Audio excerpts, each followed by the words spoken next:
figured I'd share what I did inside the new place. So I moved into a house and I actually have less room than the old apartment. The old apartment was massive. I was able to actually fit everything I have in my living room. But this is more elegant. My hot toys are my babies. And I stopped collecting hot toys for two reasons. For one, I have a daughter now.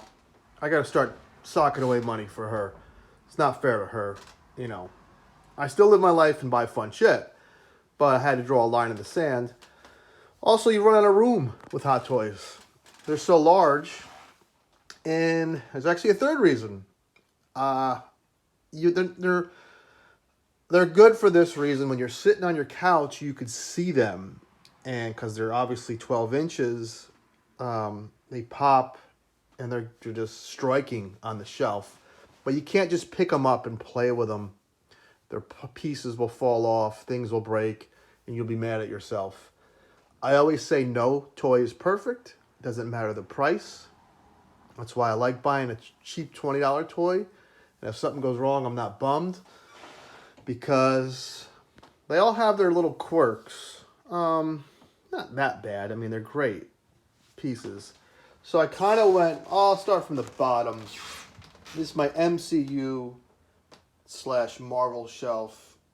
Spidey, Star-Lord, Iron Man, Captain America.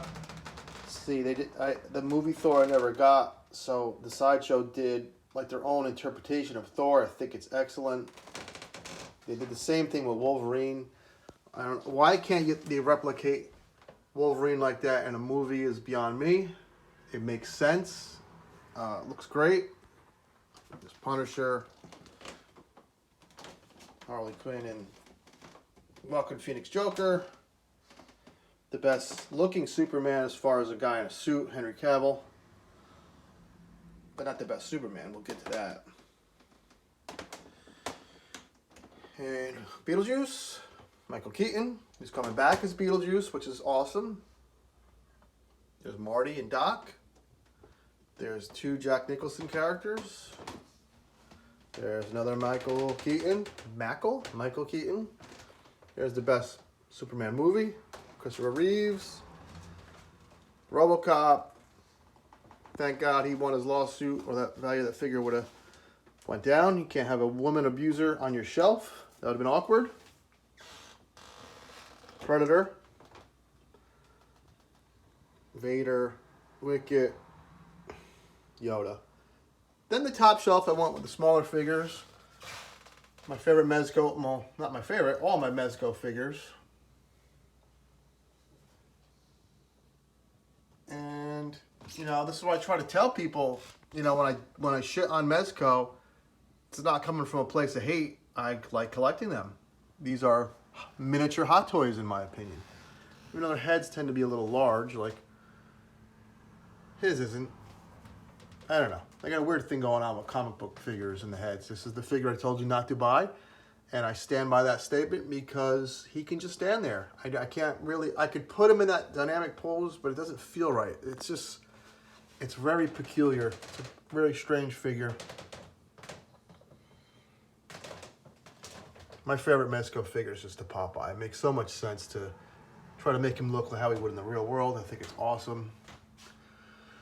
The Ghost Rider. So I added some like white to make the leather coat pop.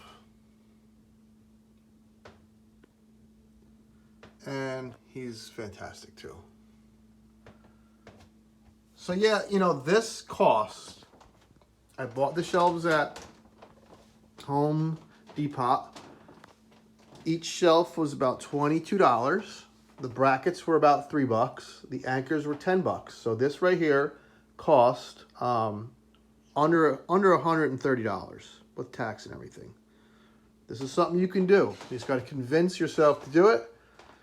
And like the importance of displaying your shelves, displaying your figures properly.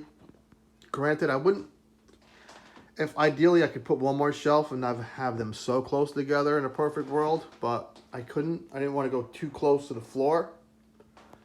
So that is my Sideshow Hot Toys Mezco wall. And I'm going to do another video tomorrow, part 2 of painting, because I'm going to paint the figure tonight, and I might record some footage of that. So take care, have fun.